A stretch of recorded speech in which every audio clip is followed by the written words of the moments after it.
जय गुरु जी, शुक्राना गुरु जी। ओम नमः शिवाय, शिव जी सदा सहाय। ओम नमः शिवाय, गुरु जी सदा सहाय। संगत जी, गुरु जी का बहुत बहुत शुक्राना है, अनंत अनंत शुक्राना है। संगत जी, आपको एक ही चीज बताऊंगा, गुरु जी पे विश्वास करो। गुरु जी के दर पे जिसने मत्था टेक लेना, उसका मत्था कहीं नहीं टेक सकता, क्योंकि गुरु जी को अपनाना कोई छोटी चीज नहीं है। क्योंकि गुरु जी खुद कहते हैं, देख मैं तेरे पास आ तो जाऊंगा, लेकिन मेरे पास आने के बाद तुझे कहीं दर पे भटकने नहीं दूंगा, कहीं तुझे जाने नहीं दूंगा, तू सिर्फ मेरे तक रहेगा। और फिर तेरी जिंदगी का जो भी फैसला होगा वो मैं करूंगा, और तुझे हमेशा सुख ही मिलेगा। तो संगत जी, आप भी अपनी ऐसी विल पावर बना लो और गुरु जी पे विश्वास रखो, ताकि गुरु जी आपको फुल, गुरु जी को सरेंडर कर दो। गुरु जी पे अपना इतना विश्वास बना के रखो, गुरु जी हर बुरी कंडीशन में आपको निकाल लेंगे, किसी के आगे हाथ नहीं फैलाने देंगे। ये भी गुरु का वादा है। तो आइए पाठ को शुरू करते हैं गुरु मंत्र जाप से। ओम नमः शिवाय, शिव जी सदा सहाय। ओम नमः शिवाय, गुरु जी सदा सहाय। जय गुरु जी। जय गुरु जी। नैमिषारण्य तथा बद्रिका आश्रम में सूर्य और बृहस्पति के मेष राशि में आने पर यदि स्नान करे तो उस समय वहां किए हुए स्नान पूजन आदि को ब्रह्मलोक की प्राप्ति कराने वाला जानना चाहिए। सिंह और कर्क राशि में सूर्य की संक्रांति होने पर सिंधु नदी में किया हुआ स्नान तथा केदार तीर्थ के जल का पान एवं स्नान ज्ञानदायक माना गया है। जब बृहस्पति सिंह राशि में स्थित हो उस समय सिंह की संक्रांति से युक्त भाद्रपद मास में यदि गोदावरी के जल में स्नान किया जाए तो वह शिवलोक की प्राप्ति कराने वाला होता है। ऐसा पूर्व काल में स्वयं भगवान शिव ने कहा था। जब सूर्य और बृहस्पति कन्या राशि में स्थित हो तब यमुना और श्रवण भद्र में स्नान करें। वह स्नान धर्मराज तथा गणेश जी के लोक में महान भोग प्रदान करने वाला होता है। यह महर्षियों की मान्यता है। जब सूर्य और बृहस्पति तुला राशि में स्थित हो उस समय कावेरी नदी में स्नान करें। वह स्नान भगवान विष्णु के वचन की महिमा से संपूर्ण अभीष्ट वस्तुओं को देने वाला माना गया है। जब सूर्य और बृहस्पति वृश्चिक राशि पर आ जाए तब मार्गशीर्ष के महीने में नर्मदा में स्नान करने से श्री विष्णु लोक की प्राप्ति हो सकती है। सूर्य और बृहस्पति के धनु राशि में स्थित होने पर सुवर्ण मुखरी नदी में किया हुआ स्नान शिव लोक प्रदान कराने वाला होता है। जैसा कि ब्रह्मा जी का वचन है, जब सूर्य और बृहस्पति मकर राशि में स्थित हो उस समय माघ मास में गंगा जी के जल में स्नान करना चाहिए। ब्रह्मा जी का कथन है कि वह स्नान शिवलोक की प्राप्ति कराने वाला होता है।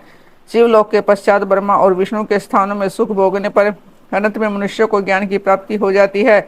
माघ मास में तथा सूर्य के कुंभ राशि में स्थित होने पर फाल्गुन मास में गंगा जी के तट पर किया हुआ श्राद्ध, पिंडदान अथवा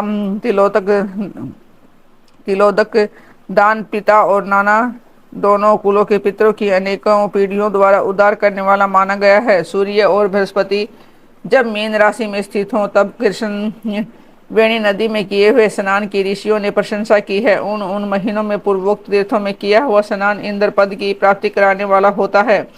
विद्वान पुरुष गंगा तथा कावेरी नदी का आश्रय लेकर तीर्थवास करें। ऐसा करने से तत्काल किए हुए पाप का निश्चय ही नाश हो जाता है। रुद्र लोक प्रदान करने वाले बहुत से क्षेत्र हैं।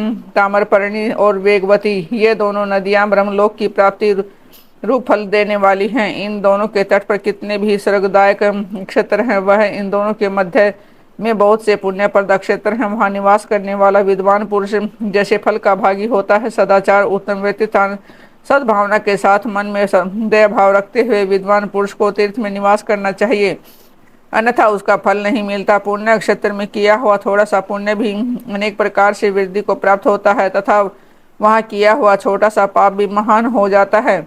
यदि पुण्य क्षेत्र में रहकर भी जीवन बिताने का निश्चय हो तो उस पुण्य संकल्प से उसका पहले का सारा पाप तत्काल नष्ट हो जाएगा, क्योंकि पुण्य को ऐश्वर्यदायक कहा गया है।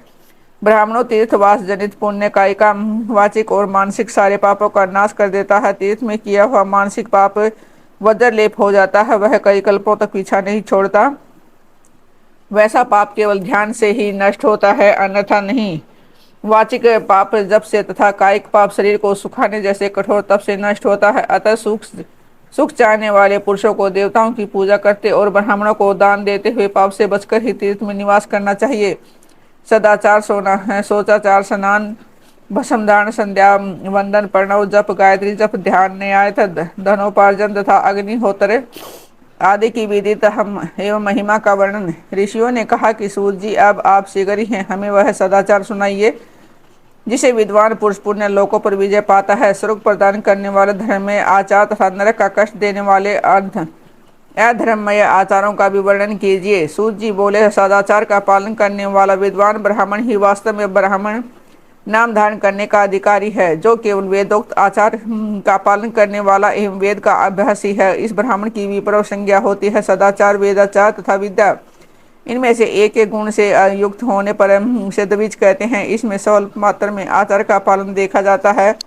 इसने वेदाध्ययन भी बहुत कम किया है तथा जो राजा का सेवक, पुरोहित, मंत्री आदि है, उसे क्षत्रिय ब्राह्मण कहते हैं। जो ब्राह्मण कृषि तथा वाणिज्य कर्म करने वाला है और कुछ कुछ ब्राह्मणोचित आचार का भी पालन करता है, वह वैश्य ब्राह्मण है तथा स्वयं ही खेत जोतता है, हल चलाता है, उसे शूद्र ब्राह्मण कहा गया है। जो दूसरों के दोष देखने वाला और परद्रोही है, उसे चांडाल द्विज कहते हैं। इसी तरह क्षत्रियों में भी जो पृथ्वी का पालन करता है, वह राजा है। दूसरे लोग राज तत्वहीन क्षत्रिय माने गए हैं। वेश्यों में भी जो धान्य है आदि वस्तुओं का क्रय विक्रय करता है, वह वैश्य कहलाता है। दूसरों को वणिक कहते हैं। जो ब्राह्मणों, क्षत्रियों तथा वैश्यों की सेवा में लगा रहता है, वही वास्तव में शूद्र कहलाता है। जो शूद्र हल जोतने का काम करता है, उसे वृषल समझना चाहिए। सेवा, शिल्प और कर्षण से भिन्न व्यक्ति का आश्रय लेने वाले शूद्र दस्यु कहलाते हैं। वह इन सभी वर्णों के मनुष्य को चाहे कि ब्रह्म मुहूर्त में उठकर पूर्वाभिमुख हो, सबसे पहले देवताओं का, फिर धर्म का, अर्थ का और उसकी प्राप्ति के लिए उठाए जाने वाले क्लेशों का तथा आय और व्यय का भी चिंतन करें। रात के पिछले पहर को उसे काल जानना चाहिए। उसे अंतिम पहर का जो आधा या मध्य भाग है, उसे संधि कहते हैं। उस संधि काल में उठकर द्विज को मलमूत्र आदि का त्याग करना चाहिए। घर से दूर जाकर बाहर से अपने शरीर को ढके रखकर दिन में उत्तराभिमुख बैठकर मलमूत्र का त्याग करें। यदि उत्तराभिमुख बैठने में कोई रुकावट हो तो दूसरी दिशा की ओर मुख करके बैठे। जल, अग्नि, ब्राह्मण आदि तथा देवताओं का सामना बचा कर बैठे। मल त्याग करके उठने पर फिर उस मल को न देखे। तदंतर जलाशय से बाहर निकाले हुए जल से ही गुदा की शुद्धि करे अथवा देवताओं, पितरों तथा ऋषियों के तीर्थों में बिना उतरे बिना ही प्राप्त हुए जल से शुद्धि करनी चाहिए। गुदा में 7, 5 या 3 बार मिट्टी लगाकर उसे धोकर शुद्ध करें। लिंग में ककोड़े के फल के बराबर मिट्टी लेकर लगाएं और उसे धो दे, परंतु गुदा में लगाने के लिए 1 पसर मिट्टी की आवश्यकता होती है। लिंग और गुदा की शुद्धि के पश्चात उठकर अन्यत्र जाए और हाथ पैरों की शुद्धि करके 8 बार कुल्ला करें। जिस किसी वृक्ष के पत्ते से अथवा उसके पतले काष्ठ से जल के बाहर दत्वन करना चाहिए, उस समय तर्जनी अंगुली का उपयोग न करें। यह दंत शुद्धि का विधान बताया गया है। तदंतर जल संबंधी देवताओं को नमस्कार करके मंत्र पाठ करते हुए जलाशय में स्नान करें। यदि कंठ तक या कमर तक पानी में खड़े होने की शक्ति न हो तो घुटने तक जल में खड़ा हो अपने ऊपर जल छिड़क कर मंत्रोच्चारण पूर्वक स्नान कार्य संपन्न करें। विद्वान पुरुष को चाहिए कि वह वहां तीर्थ जल से देवता आदि का स्नानांग तर्पण भी करे। इसके बाद धोत वस्त्र लेकर 5 कच करके उसे धारण करे। साथ ही कोई उत्तरीय भी धारण कर ले, क्योंकि संध्या वंदन आदि सभी कर्मों में उसकी आवश्यकता होती है। नदी आदि तीर्थों में स्नान करने पर स्नान संबंधी उतारे हुए वस्त्रों को वहां न धोए। स्नान के पश्चात विद्वान पुरुष भीगे हुए उस वस्त्र को बावड़ी में, कुएं के पास अथवा घर आदि में ले जाएं। थमा पत्थर पर, लकड़ी आदि पर, जल में तथा सतल में अच्छी तरह धोकर उस वस्त्र को निचोड़े। द्विजो वस्त्र को निचोड़ने से जो जल गिरता है वह एक श्रेणी के पितरों की तृप्ति के लिए होता है। इसके बाद जाबाली उपनिषद में बताए हुए अग्नि रीति मंत्र से भस्म लेकर उसके द्वारा त्रिपुंड लगाए।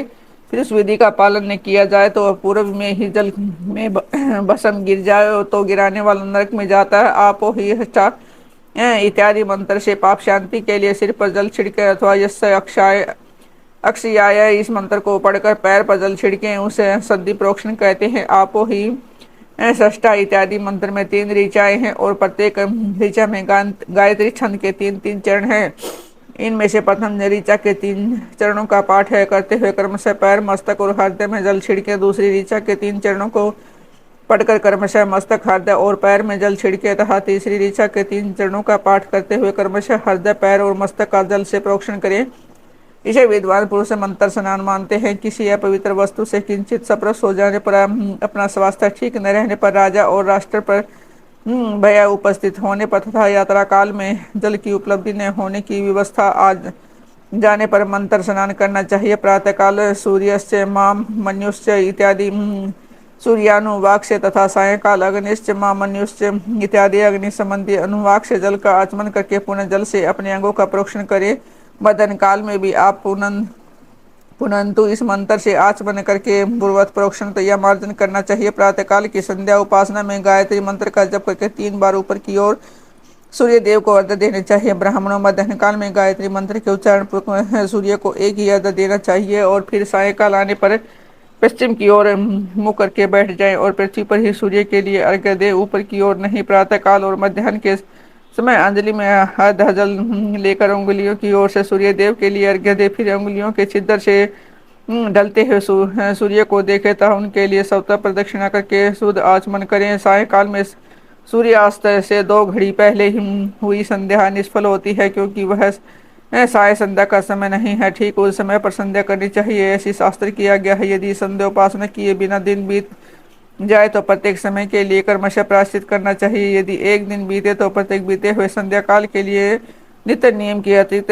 100 गायत्री मंत्र का अधिक जप करें। यदि नित्य कर्म के लुप्त हुए 10 दिन से अधिक बीत जाए तो उसके प्रायश्चित रूप में 1 लाख गायत्री का जप करना चाहिए। यदि 1 मास तक नित्य कर्म छूट जाए तो पुनः अपना उपनयन संस्कार कराएं। अर्थ सिद्धि के लिए ईशे गौरी कार्तिकेय विष्णु ब्रह्मा चंद्रमा और यम का एक ऐसा ही अन्य देवताओं का भी शुद्ध जल से तर्पण करें। फिर तर्पण कर्म को ब्रह्मार्पण करके शुद्ध आचमन करें। तीर्थ के दक्षिण प्रस्थित मठ में जमला मंत्रालय में, देवालय में, घर में तथा अन्य किसी नियत स्थान में आसन पर स्थिरतापूर्वक बैठकर विद्वान पुरुष अपनी बुद्धि को स्थिर के और संपूर्ण देवताओं को नमस्कार करके प्रणव का जप करने के पश्चात गायत्री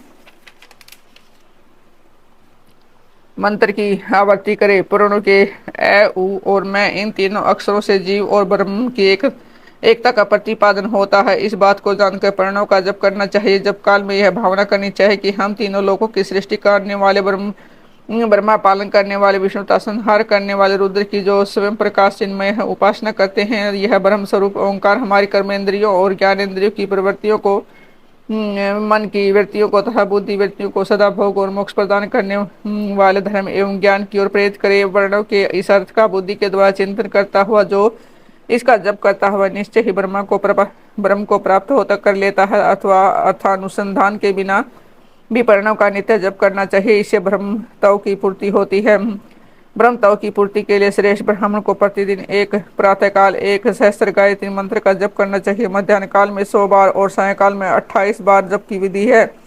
अन्य वर्ण के लोगों को अर्थात क्षत्रिय और वैश्य को तीनों संध्याओं के समय यथा साध्य गायत्री जप करना चाहिए। शरीर के भीतर मूलाधार, स्वादिष्ठान, मणिपुर, अनाहत, आज्ञा और सहस्त्रार, ये 6 चक्र है। इसमें मूलाधार से लेकर सहस्त्रार तक 6 स्थानों में क्रमशः विदेश्वर, ब्रह्मा, विष्णु, ईश्वर, जीवात्मा और परमेश्वर स्थित हैं। इन सब में ब्रह्म बुद्धि करके इनकी एकता का निश्चय करे और वह ब्रह्म मैं हूँ ऐसी भावना पूर्वक प्रत्येक श्वास के 700 हेम का जप करे। इसी विधिवेश्वर आदि की ब्रह्मरंध्र आदि में तथा शरीर से भी बाहर की भावना करें। प्रकृति के विकारभूत महत्व से लेकर पंचभूत पर्यंत तत्वों से बना हुआ जो शरीर है, ऐसे सहस्रों शरीरों का एक एक जपा गायत्री के जप से एक एक के कर्म से अतिक्रमण करके जीव को धीरे धीरे परमात्मा से संयुक्त करें।